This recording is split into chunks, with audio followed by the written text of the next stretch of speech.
What's up? What's going on? We're all back again. We're doing more Fat Electrician. This time, Old Age and Treachery. The unstoppable 77th Infantry Division. Link down below. Yeah, Old Age and Treachery. We're going to see what this is actually all about. I'm kind of old, so I'm curious. Let's get this rolling as usual, you know. A lot of you probably already know the name Desmond Doss, and even more of you would remember it if I reminded you that he was the conscientious objector in World War II that refused to carry a weapon into combat. Despite that, he saved 75 men at Hacksaw Ridge as a medic. But what almost none of you have heard of is the experimental unit that he was a part of. Today we're talking about the 77th Infantry Division, aka the Old Bastards. Ladies and gentlemen, whether you realize it or not, we've all been exposed to the concept that you should never underestimate the old guy because sometimes he just might be a complete badass. We see it everywhere. There's memes and commonly held sayings all over the internet like youth and exuberance is no match for old age and treachery, or beware an old man in a profession where young men die. And if that wasn't enough, in pop culture and TV, there are characters in pretty much every show and every movie that are the embodiment of this sentiment, and they are more often than not the fan favorite that everybody loves. On Nickelodeon, a kids channel, you see characters like Uncle Iroh and King Boomy. In anime, you see characters like Master Roshi. In more adult shows, you've got characters like Mike from Breaking Bad, Lloyd from Yellowstone, and Sir Barristan from Game of Thrones. Characters like this are everywhere in pop culture, and they are catered to every age group because it is never too early to learn the simple concept of be careful because that old man just might whoop your fucking ass. And I bring all this up because it raises one simple question. If old men really are such badasses, that's some real shit, yo. You never know who you're fucking with out there. Doesn't matter how old the feller is or none of that kind of thing. And experience is truly such a valuable asset, what would happen if you made an entire army out of old guys? Well, we don't have to wonder because in World War II, America did just that, and the results speak for themselves, and we're going to get into it right after a word from our sponsor. This video is brought to you by Henson's Shaving. Okay, here's the deal. Henson's is a family-owned machine shop that makes parts for the aerospace industry. There's literally parts on the Mars rover that these guys made, and one day they woke up and they're like, hey, we're just going to make the most precise safety razor on the market. And this is it. This is all they sell. It comes in aluminum or titanium. If you want to pay extra, it comes with a little stand, and then they also sell the razor blades so you have a one-stop shop. Not because their razor blades are proprietary, because this thing will take any shaving razor blade on the market. You don't have to buy their proprietary cartridge. You don't have to sign up for their monthly delivery thing. No, you buy this one time and then you can put any 5-cent razor in it and shave for the rest of your life. So the product itself is fantastic, but more importantly, the company is awesome because every time a YouTuber does an ad like this, they get sent a little media packet full of talking points, what to say, what not to say, and so on. Now, I'm not supposed to disclose this, but the brief that I got for Henson's basically said there is no script, do whatever you want, we trust you. Also, in the first paragraph, they said this, quote,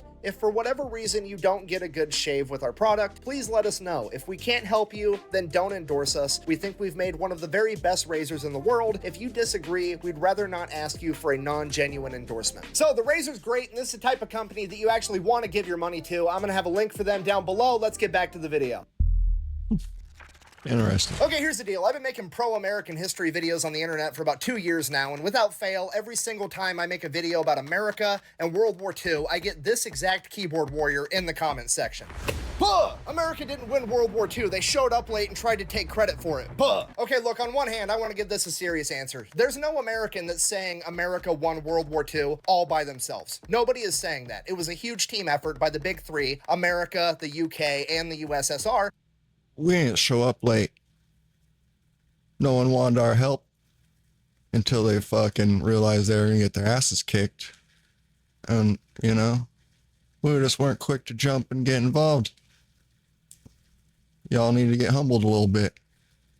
As well as a bunch of other countries that were occupied or close to being occupied. They all made humongous sacrifices to win World War II. It was a massive team effort. So when an American says America won World War II, they're simply saying the Allied forces won, America is part of the Allied forces, therefore America won. It is a factually correct statement, just like it would also be a factually correct statement to say that the USSR and the UK also won World War II. On the other hand, if we're talking shit, I can do that too, because guess what? When it comes to world wars, America's the MVP. I hate to break break it to you, but let's just face facts here. If World War We're III the GOAT. breaks out tomorrow and we're picking teams by lining all the countries up on the wall like it's dodgeball in gym class, guess who's getting picked first? America. If you disagree with that, it's because you're being disingenuous or you're fucking dumb. And the whole America showed up late to World War II thing, look, #1 seed in the tournament gets a bye. Don't hate the player, hate the game. Furthermore, it's not like World War II was on the verge of ending and America popped in at the last second so they could be on the winning team, okay? World War II ended because America came off the fucking top rope with aircraft carriers, Sherman tanks, and atomic bombs. Sorry, I'm getting horribly sidetracked. I apologize. The point I'm trying to get to is that there's a lot of people on the internet that like to say America showed up late to World War II, but the fact of the matter is it's not like America had a choice. That was literally the only option because in 1939, when World War II kicked off, America didn't really have a military to go fight with. Okay, let me break this down for you. 16 million Americans served in the military in World War II, and at its peak, the US military had 12 million people actively serving in it. In 1939, when World War II started, America's military had 200,000 people in the Army and 100,000 people in the Navy. To put that into perspective, America had the 19th largest military on the planet, and 18th was Portugal, which is approximately the size of Indiana, which is one of America's 50 states. And if that wasn't bad enough, not only was the American military small, it also just wasn't very good at this point in time either. They were so underfunded that the American military only had 329 light tanks that were outdated and 1,800 aircraft that were also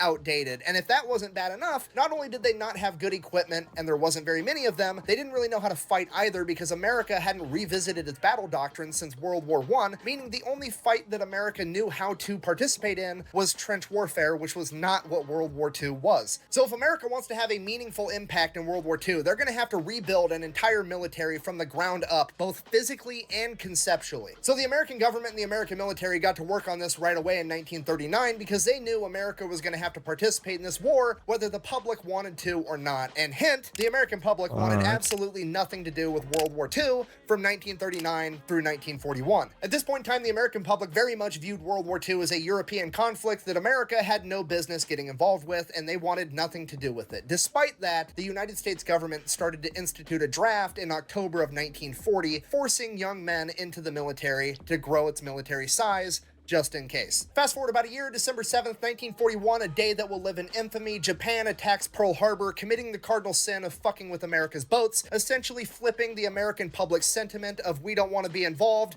to cowabunga it is. In less than 24 hours on December 8th, 1941, the American government, Congress, has officially declared war on Japan. 3 days after that, December 11th, Hitler declares war on America, at which point all of America is pretty much like, I mean, you didn't touch the boats, but fuck it, you can get some too.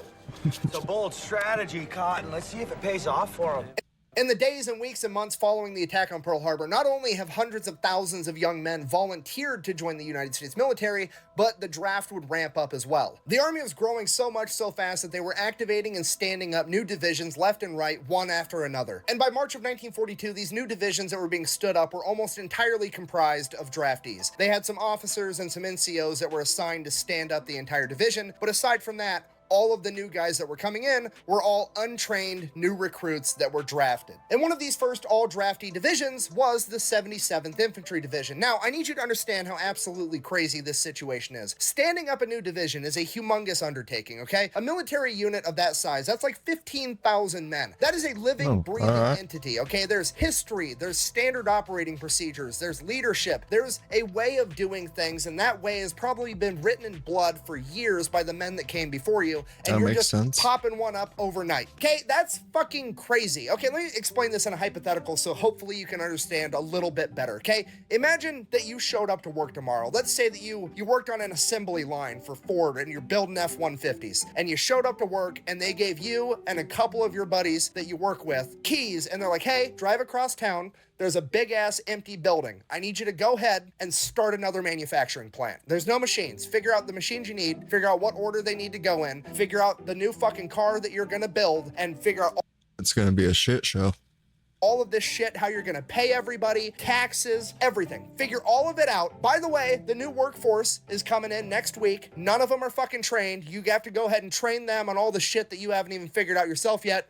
Good luck. And if that wasn't hard enough, the 77th Infantry Division was a guinea pig division. It was literally an experiment. You see, the high-ranking military and the government were concerned, and they didn't know what it was going to take to win World War II, and they didn't know if they had enough young men, 18, 19, 20, 21, 22, 23. What if all of those young men got taken out and we needed to rely on the older generation of men to go fight this That's war? where this They is needed to know going. what All these right. older men in their 30s and 40s and 50s would be capable of physically doing on the battlefield, and they needed to get that data now so they had it in the future should they need it. So when they comprised the 77th Infantry Division, they basically gave them all of the old guys. Okay, the average age of a draftee in 1942 was 23 years old. The average age of somebody in the 77th ID was 33 years old. And bear in mind, that's I was thinking a little older, but all right, that's still I could find in the 77th Infantry Division was 53 years old, and he was a World 53, War I shit. veteran. And some of you are probably like, yeah, 53 is pretty old, but 33 isn't that old at all. Why are you making a big deal about this? Okay, look, as far as joining the military at the age of 33, that's ancient. All right. That's almost unheard of. I mean, think about it. You can join the military at 17 years old, be done, and have 20 years in service with a full pension at 37, 38 years old, and these guys are joining at 33. I mean, when I went through basic and AIT, the oldest guy we had was my buddy Flores. He was 28 years old, and everybody called him Gray Bush the Wise. So the point I'm trying to get across to you is like, yeah, it's really weird to join the military that late in life, but also it's a good kind of weird, because every person that's been in the military ever, if you came up to them and asked them, hey, if you had to go off to war and you could either go with a platoon of 18-year-old kids or a platoon of 30-year-old men,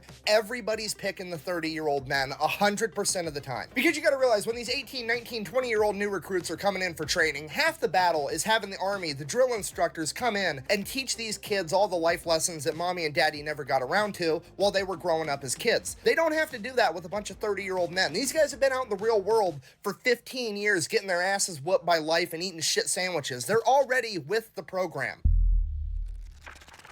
So the Oh, that makes 77th sense. shows up. That fully makes sense. And then from that time period, like, those are probably some hard ass guys compared to more this day and age, or just not even this day and age, but like back then, 100 years ago, there wasn't really work was different for people. That was a lot of jobs were far more dangerous than they are nowadays.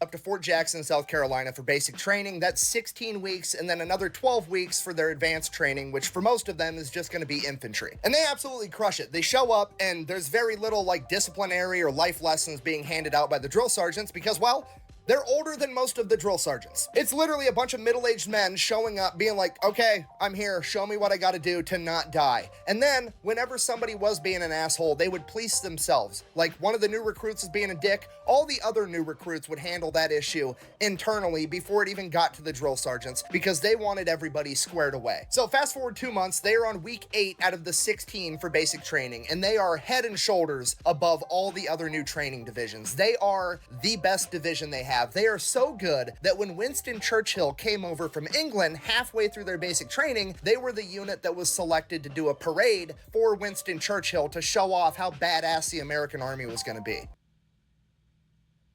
Themselves. Like, one of the new recruits is being a dick, all the other new recruits would handle that issue internally before it even got to the drill sergeants, because they wanted everybody squared away. So fast forward 2 months, they are on week 8 out of the 16 for basic training, and they are head and shoulders above all the other new training divisions. They are the best division they have. They are so good that when Winston Churchill came over from England halfway through their basic training, they were the unit that was selected to do a parade for Winston Churchill to show off how badass the American Army was going to be. And here's what Winston Churchill had to say about it. Quote, "The faces of the men gave me the greatest and everlasting memory of the day. I have never been more impressed than I was with the bearing of the men whom I saw. The undemonstrative, therefore grim determination of the newly drafted bodies bodes ill for our enemies." So this experimental guinea pig unit of old guys is absolutely crushing it. They go on, they finish basic training. I don't have the exact stats, but it is documented that a disproportionate disproportionately high amount of all of the 77th Infantry qualified as expert with the M1 Grand right out of basic training. From there, they go and they do their 12 weeks of advanced training, and they do a great job at that too. At this point, upper military is kind of looking at these guys like, okay, well, this is actually kind of working. Let's see what these old guys can really do. So they send them down to Louisiana for 8 weeks, and they're going to do a war game, the 77th ID going up against another new division that just got stood up, full of 23-year-olds. Literally, the old guys versus the new guys, youth and exuberance versus old age and treachery. We're going to have a legit war game and see who outperforms the other. And when I tell you the 77th ID whooped that other division's fucking ass, it is a complete understatement. Oh my god, I almost died!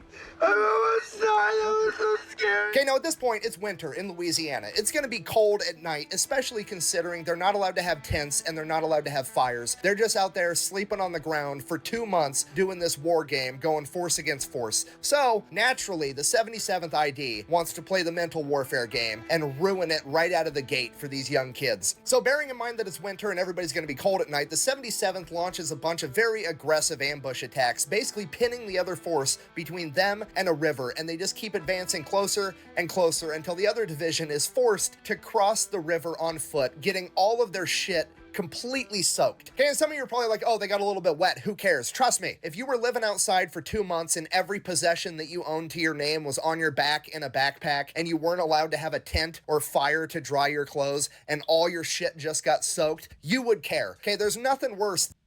It sucks being wet for 8 hours.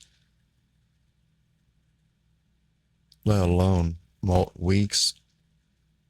Than walking around for 16 hours holding a gun with a heavy backpack on, and the only comfort you get at the end of the day is some dehydrated food and the opportunity to change out your wet socks for more wet socks. Okay, whether you believe me or not, I just need you to trust me. It's gonna take a mental toll on some 18, 19, 20-year-old kids, believe me. And from there, it only gets like 1,000 times worse. I keep reiterating this, but you gotta remember, these are middle-aged men, okay? These are dudes that are working construction jobs in the 1940s before OSHA was around, walking around on I-beams with no harnesses, eating lunch, and nobody gives a shit. You got dudes that were working in offices before they had an HR department. Okay, Those old photos are so awesome. Death-defying shit. Fucking sleeping on beams and whatnot. It's ridiculous. Them old timers. These guys are bringing so much workplace pranks and tomfoolery to the table, these 20-year-olds aren't going to know what hit them. So one of the big things the 77th does is they start pretending to be in this other division at night. Like, they'll roll up at night, there's like one guy left awake, you know, pulling guard duty, whatever. They'll roll up to him and be like, hey, Commander so-and-so, whatever the fuck, said I need to take this Jeep and go take it over to HQ, blah, blah, blah. And he's like, oh, okay, cool. Yeah, whatever, man. He like nods back off of sleep while he's supposed to be on guard. 77th ID guy just steals their Jeep. I mean, strategically transfers it to a different location. Like, they're stealing all their vehicles, they're stealing all their equipment. And then, you know, usually when you're doing military stuff, you want to sever enemies' communications so they can't communicate at all. Not the 77th ID. No, we've got fucking Jimmy who worked for the phone company for 10 years. We're going to find the enemy communication lines, we're going to tap into them, and then we're just going to start feeding them bad intel to make complete fucking chaos behind enemy lines. And then all the boys are going to gather around the radio at night, and we're all going to listen to the higher-ups in their chain of command complain about how poorly they're performing. For real. At the conclusion of this war game, the 77th ID has just completely outclassed this other division full of young men, and it really starts raising some eyebrows because now people really want to know what these old guys are physically capable of doing.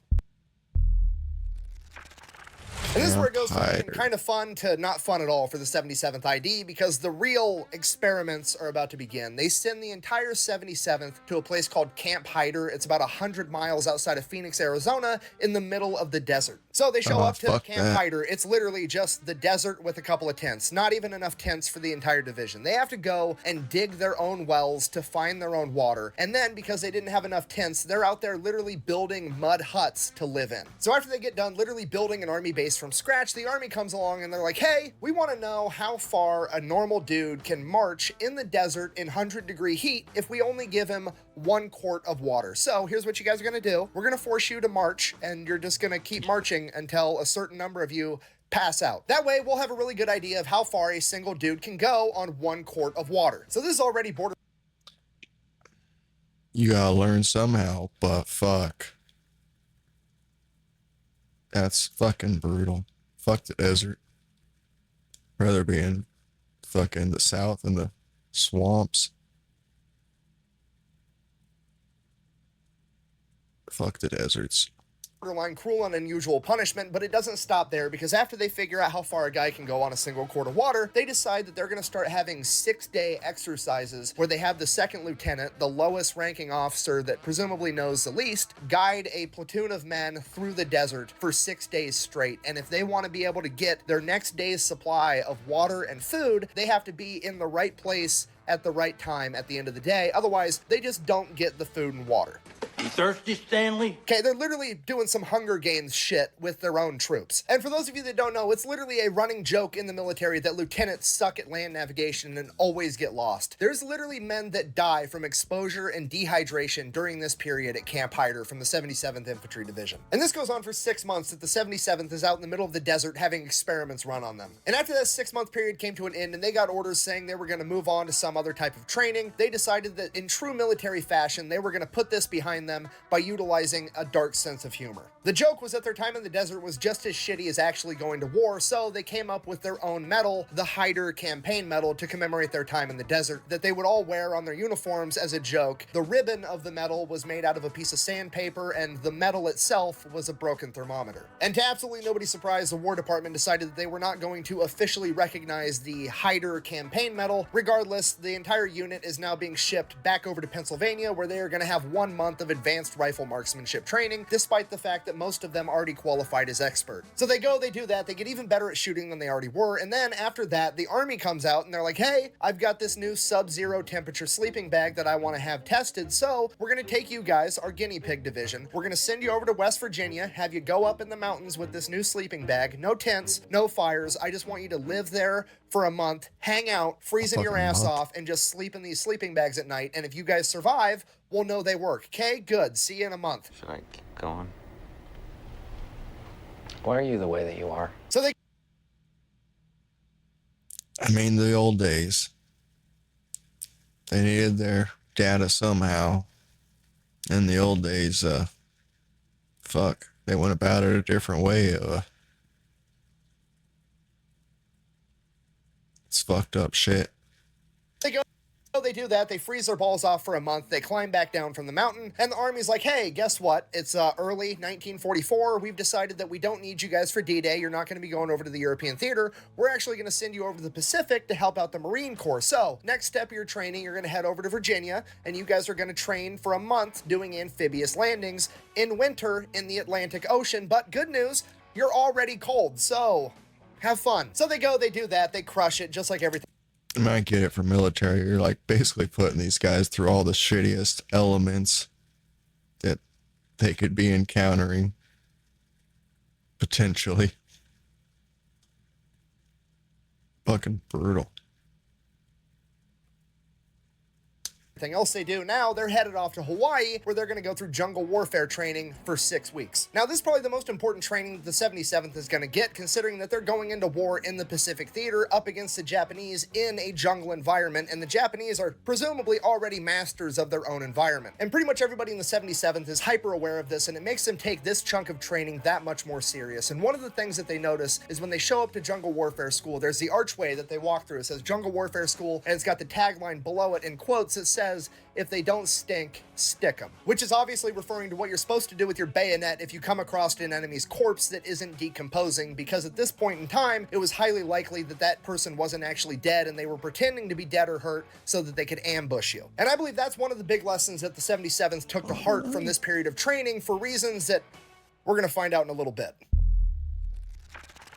So they finish jungle warfare school and that's it. They're going off to war in the Pacific Theater after over 2 years of training in multiple different climates, in multiple different terrains, all over the United States, spanning over the course of 2 years. This unit that is now on average 35 years old is headed to war. So July 1944, they show up and they're going to be helping the Marine Corps with the Mariana Islands campaign. This is a Marine Corps operation. They are running the show, and the man in charge. And these guys were probably all grumpy as fuck from all the little types of training bullshit they got put through. But they're probably just ready to wreak some havoc. is the Marine Corps General Holland Howling Mad Smith, and he has not been very impressed with the Army's performance so far, helping him with the first island in the Mariana Islands campaign, Saipan. During the Battle of Saipan, General Smith was so unimpressed with the 27th ID's performance that he actually had their general relieved of command and had a Marine Corps general placed in charge of an Army division. So General Smith is already not thinking Fuck very you, highly you're of the fired. Army's capabilities. Outta here. He finds out that he is being reinforced with the 77th ID, a guinea pig unit that is comprised mostly of middle-aged men. He's not very happy about it. So they're getting ready to invade Guam, and General Smith's plan is to not send in the 77th Infantry Division as a singular fighting unit. At first thought, it does sound bad, like bunch of middle-aged guys, like it's not the norm. And then without knowing, once you really start thinking about it, all starts to make sense. But at first glance, first hearing, it does sound not like the kind of backup you would want. He's going to split them up and basically use them for reinforcements. Like, if this unit over there lost a platoon, he's just going to take a platoon from the 77th, give it to those guys over there, and he's basically going to disband and piecemeal out the entire division, is his plan. And that's exactly what happens. For the amphibious landing on Guam, they take some of the 77th ID platoons, they give them out to some of the Marine Corps units, some of the other Army divisions, and they send them into battle. A couple days later, General Smith, wondering how the old guys are doing, writes out to his commanders like, hey, how are these old guys performing? Can we use more of them? What's the deal? And to General Smith's surprise, according to all of his leaders in the field, these old dudes can throw down. They're absolutely awesome. A Marine battalion commander even went so far as to say, and I quote, "There is no doubt in our minds that the 77th were good people to have alongside in a fight. As a result, we started referring to them as the 77th Marine Division." Okay, full stop. I need you guys to really appreciate what just got said here, okay? The Marine Corps, I love them, but they're not good at a whole lot. Really, if I were the commander-in-chief, I wouldn't call up the Marine Corps unless I wanted something dead, broken, or pregnant. That's really where they shine. That's their wheelhouse. You wanna know what the Marines aren't good at? Giving compliments to other people. They're not about it, okay? So for the Marine Corps to look over at the 77th ID guys, a bunch of middle-aged Army dudes killing people in battle, and go, "You're one of us." That's the best compliment the Marines know how to give, okay? It's a huge deal. This is the equivalent of the Jedi Council giving you a seat on the council and giving you the rank of master. This is unprecedented. Allow this appointment lightly. The council does not. You are on this council. We grant you the rank of master. What? Take a seat, Master Skywalker.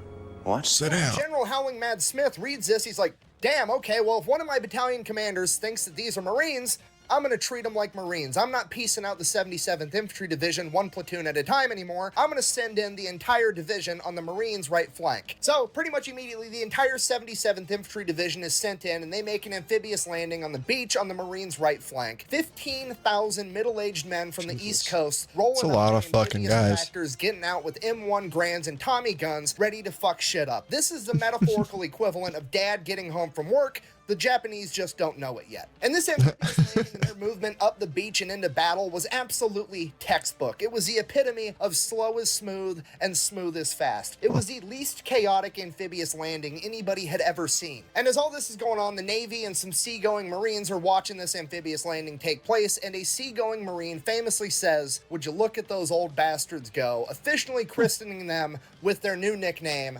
the Old Bastards. Now, the Battle of Guam rages on for about 2 more weeks until the island is secured on August 10th, 1944, and at the conclusion of this battle, it becomes clear to absolutely everyone, including General Howling Mad Smith, that his battalion commander was correct about the 77th Infantry Division. Because over the past 2 weeks of the Battle of Guam, the Old Bastards have racked up 2,741 confirmed kills and sustained only 248 in return. Okay, that is a ratio of 11-1 going up against an enemy that has home field advantage and the luxury of playing defense from fortified machine gun positions, which is absolutely insane. And with a performance like that, their new monikers of the Old Bastards and the 77th Marines are pretty much set in stone, with even General Holland Howling Mad Smith himself referring to them as such. Because of their incredible performance at Guam, they are then given some rest and relaxation in New Caledonia, so they hop in the boats and head there immediately. They get about halfway there, and then the big green weenie strikes. Change of plans, no more R&R, we're going to turn the boats around and head straight over to the Philippines, because in Leyte, MacArthur has 4 divisions, and they are completely stalled out, and they need the old bastards' help. Now, the Japanese government has pretty much come out and said that they are going to make the Battle of Leyte a decisive battle for this war, and for that reason, they are throwing all the resources and manpower they have to win this battle against America and not lose this island. And up until this point, they're doing a great job. And then the 77th showed up. They show up to Leyte Thanksgiving Day 1944 with the energy of dad didn't get to take his nap and now it's gonna be fucking everybody's problem. Okay, oversimplified version of what's going on here. The Americans have one half of the island, the Japanese have the other. The Americans are getting resupplied on their back end, and the Japanese are getting resupplied on their back end from a place called Ormoc Bay. So the 77th Infantry is like, that's fine. Hear me out. We'll hop in the boats, we'll drive around Leyte, make an amphibious landing, and we'll take over Ormoc Bay, cut off their supplies, game over, we win. To which the chain of command is like, that's absolutely crazy, you're gonna be outnumbered 3-1, and we're not gonna be able to get you any more supplies, to which the 77th is like, that's fine, we'll just bring some supplies with us, and then we'll steal all the enemy shit. And as far as being outnumbered 3-1, we've been hanging out with the Marines this entire time, and if they've taught us anything, that's just a target-rich environment. Let's fucking run it. So, fast forward a couple of days, December 7th, the 77th ID makes an amphibious landing in fucking Ormoc true. Bay. They catch the Japanese completely off guard, take over the entire thing, get their entire division. Because, yeah, if it's that crazy of an idea, you kind of don't, you're not prepared or expecting for that kind of shit to happen, that infiltration to happen. Into the bay in 35 minutes. Then they start bringing in artillery and M10 tank destroyers. So they get everything squared away. They establish a defensive perimeter, also known as a beachhead. Then, first thing tomorrow, bright and early, they're going to start kicking ass, right? Right, everything's great. Couple hours later, guess who shows up? A Japanese landing ship full of Japanese troops, not having gotten the memo that America runs Ormoc Bay now. So the old bastards, under the cover of night, aim all of the artillery and the M10 tank destroyer at this ship as it gets closer and closer, getting ready to offload its barges full of troops and more supplies. The ship gets as close as it's gonna get, it sends out its first barge, and the old bastards just wait patiently as the barge gets closer and closer. And as it gets within 50 feet of them, they open fire with the 50 caliber machine guns, pretty much sinking it immediately, as the man on top of the M10 tank destroyer yells out, "Get some flares in the air so I can hit these sons of bitches." As the flares get shot up, the enemy ship is illuminated as the artillery and the M10 open fire on it, sinking it in a matter of minutes. According to the 77th ID's unit historian, this is believed to be the only time in World War II history where an infantry unit has successfully sunk an enemy naval vessel. So they're already off to a great start, and what happens next is described by an observer from the War Department as a divisional. That's kind of crazy, actually. Over the course of the next 8 weeks, the 77th goes on an absolute rampage, taking over 3 cities, an airfield, and securing 43 miles of main supply chain roads, okay? It's not a big island. There's not that many roads. They've basically taken over all of them. And the entire time they're doing this, they are acquiring enemy supplies, everything from food to vehicles, and anything they don't use, they destroy. And they're not just out there stealing all the enemy shit. Like you're supposed to. If you're not going to use it, destroy it. You just don't leave things behind for the enemies. Especially things easily destroyed. The whole Afghanistan withdrawal and all that kind of shit. Fucking shit show up fuckery. If you're not going to use it, you fucking destroy that shit and keep moving along. They're out there giving out death certificates like they're Oprah Winfrey giving out cars, because during this period, they are credited with 19,456 confirmed kills. In return, they suffered 543 Americans killed in action. That's a lot. I'm not trying to diminish that in any way, but it needs to be said that that is a 36-to-1 ratio. Okay, 19,000 really to 500 is an ass whooping and a half, and this would be studied at Fort Benning by the Advanced Officers Training Program for the next 40 years on how to conduct a clinical, textbook-level ass-whooping. This 2-month-long rampage would bring an end to the Battle of Leyte, with America securing the island, and the 77th would immediately be shipped over to begin preparations for the Battle of Okinawa.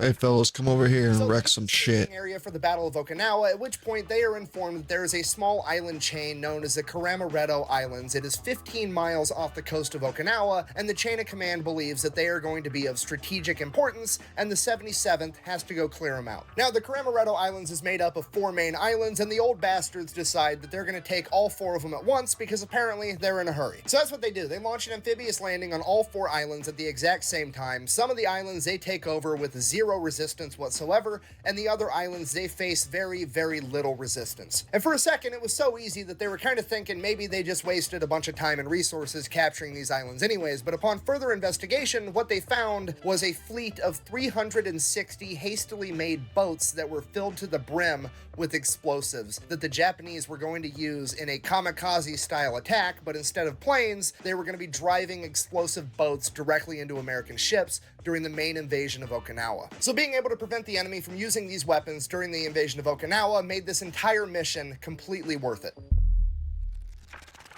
Fast forward a couple of days, April 1st, 1945, Easter.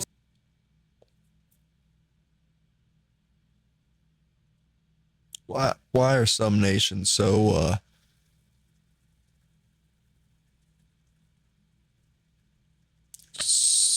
so suicide bombery? I know that wasn't suicide bombery, but whatever, same concept, boat. Whether it been the fucking plane concepts the Japs are doing, obviously in other parts of the world, you have people using a similar concept.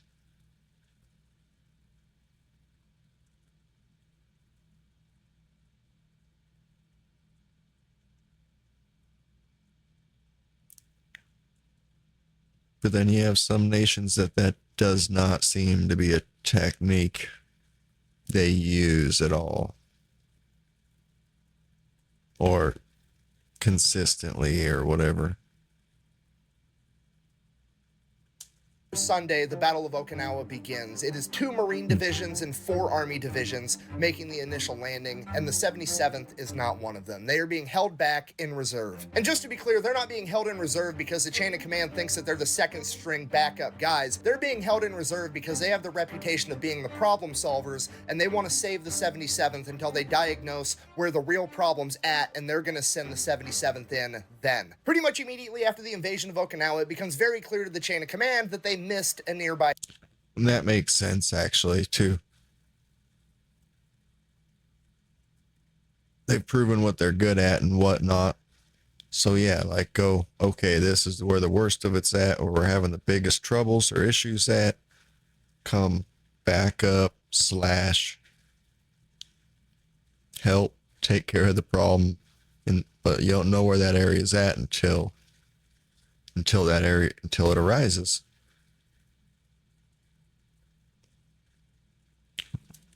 Airfield. There is a small island neighboring Okinawa known as Lishima, and on that island there is a Japanese airfield, and that airfield needs to go away. Problem is, that airfield is being guarded by 5,000 Japanese soldiers that are very well dug in, and they are not about to give up without a fight. So they send in the 77th. The old bastards make quick work of it, securing the entire island of Lishima in 6 days, with none of the Japanese willing to surrender. Virtually all of them were killed in combat, approximately 5,000 enemy soldiers, with the 77th losing 258 men in return. And while the old bastards are securing Lishima, the Battle of Okinawa is still raging on. It is one of the bloodiest, most hard-fought battles in American history. The island is being guarded by over 100,000 Japanese soldiers, with hundreds of heavy artillery pieces, thousands of mortar positions, and fortified machine gun positions. They have the high ground and they have underground tunnel networks. This entire battle is a fucking meat grinder. The entire island of Okinawa is an enormous problem and nobody is having a good time, but one of the most problematic areas is a 100-foot high cliff face where the 96th Infantry Division has been absolutely shredded. This place is known as the Escarpment, or as it would later become known as Hacksaw Ridge. The old bastards are being sent in to do what the 96th Infantry Division couldn't pull off. As they show up, they send 2 battalions up to 100. I've heard of that movie. I don't think I've ever seen it, though. But that would be about this particular incident-ish. or as it would later become known as Hacksaw Ridge. The old bastards are being sent in to do what the 96th Infantry Division couldn't pull off. As they show up, they send 2 battalions up the 100-foot-high cliff face to engage the enemy. The Japanese drove both battalions back, forcing all of them to retreat. All of them except for one. One of the youngest old bastards, a 26-year-old medic by the name of Desmond Doss, who was unique in that he refused to carry a weapon into battle because he was a conscientious objector that didn't want to hurt anybody. He only wanted to save people. He stayed up top while everybody else retreated, and while evading the enemy, he managed to go around and find wounded Americans and begin lowering them down the cliff face all through the remainder of that day and all through the night. By the next morning, he had single-handedly lowered 75 men down a 100-foot cliff face, saving all of them. The next day, the 77th would attack again. That's fucking crazy. That's ridiculous.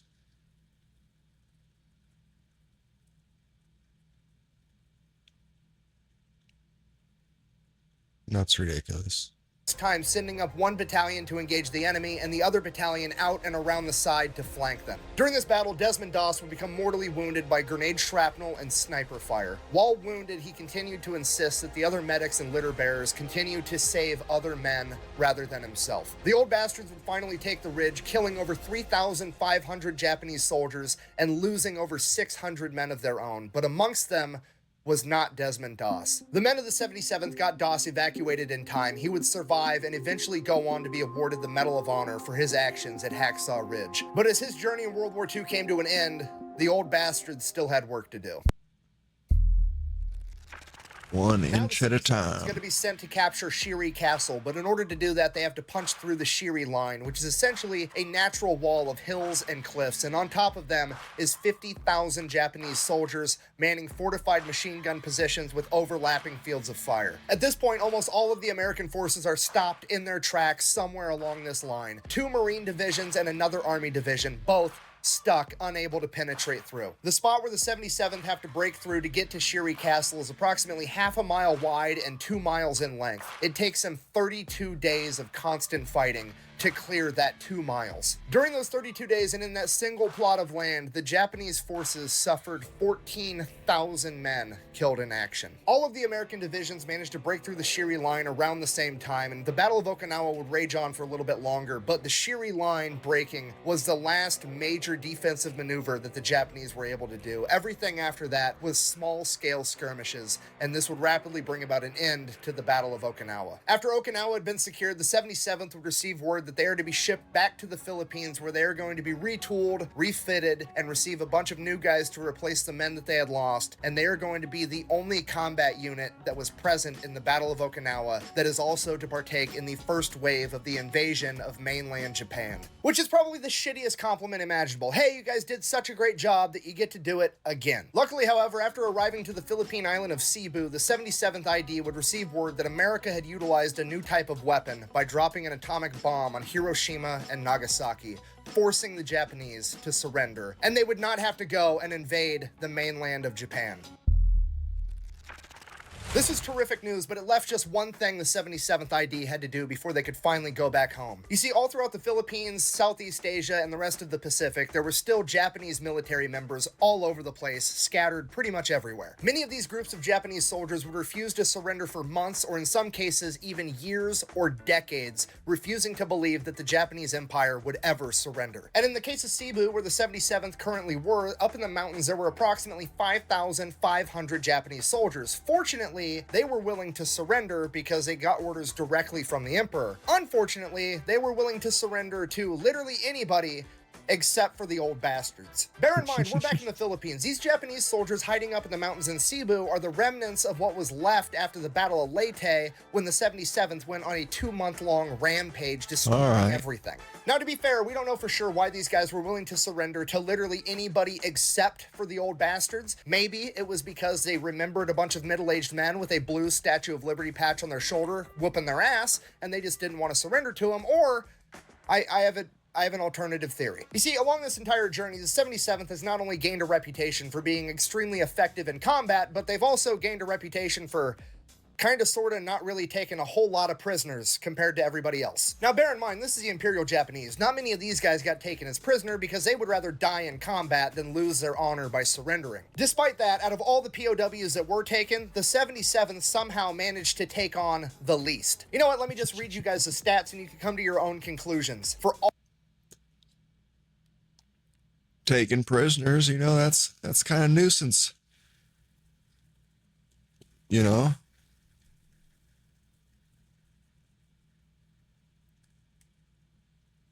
It is, you know, when you think about it.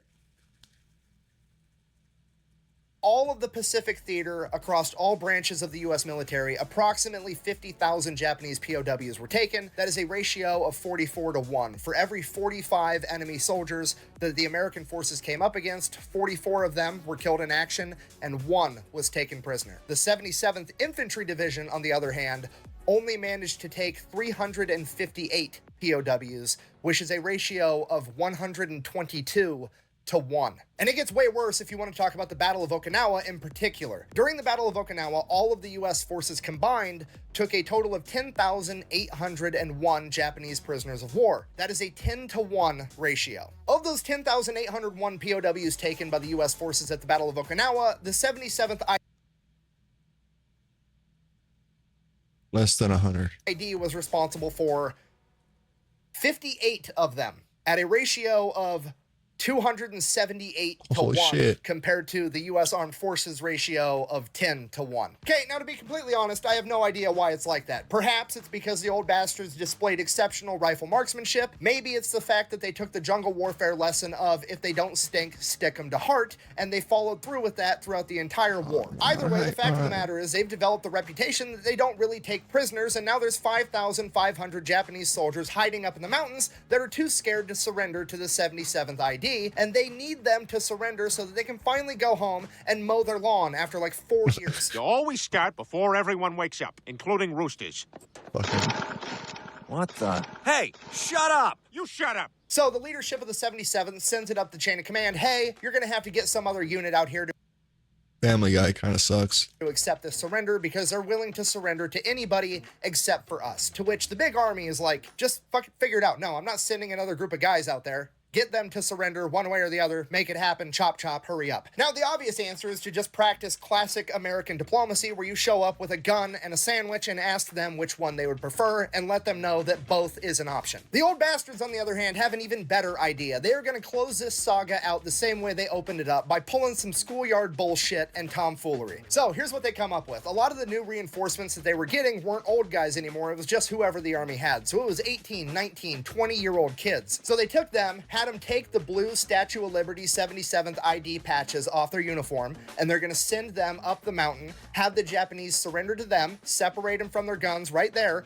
and march them down the mountain. So that's exactly what happens. They start marching the Japanese down the mountain. Japanese are happy because they've gotten to surrender to literally anybody except the old guys with the blue Statue of Liberty patch on their shoulder, and then they get to the bottom of the mountain where there's a bunch of old guys with the Statue of Liberty patch on their shoulder. So the Japanese promptly shit their pants thinking that they're all about to die, at which point the 77th is like, look, calm down. We don't care. We're not going to hurt you. I just need you guys to get on the boats so we can ship you off to wherever the army wants you so that we can then get on our boats and we can go home because we're sick of this shit. And that's what happens. That's it. The 77th goes back home, the unit gets deactivated, and everybody lives happily ever after. So in conclusion, that is the story of the 77th Infantry Division, aka the old bastards. A bunch of middle-aged men originally seen as nothing more than a bunch of guinea pigs whose only meaningful contribution to the war effort could be to collect data points and run experiments on, that would somehow go on to become one of the most effective fighting forces the world had ever seen. They saw combat in the Pacific theater for 11 months, and during that time they would lose 2,100 men, but for every old bastard that fell on the battlefield,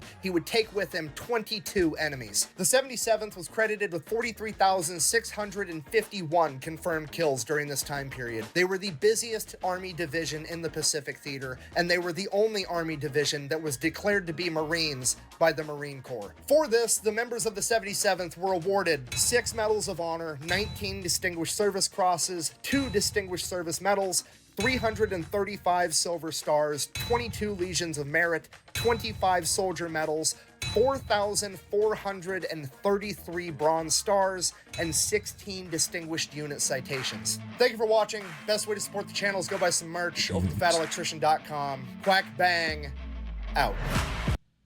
That was amazing. Old age and treachery. It all kind of makes sense once you start thinking about it and realize where the story's going. But yeah, like, first glance, think a bunch of older guys being potentially a little more out of shape than the fresh 18, 20-year-olds, but a little more maturity, and then especially for the time period, just hard-ass individuals back then. They're still hard-ass individuals nowadays, but not that everybody from back then was a hard-ass individual. There's plenty of soft pussies back then too, but it all makes sense once you start thinking about it and whatnot. Middle-aged Americans just out there whooping everybody's fucking ass. It should be no surprise. Till next time, y'all. Fat Electrician, link down below. Y'all take it easy.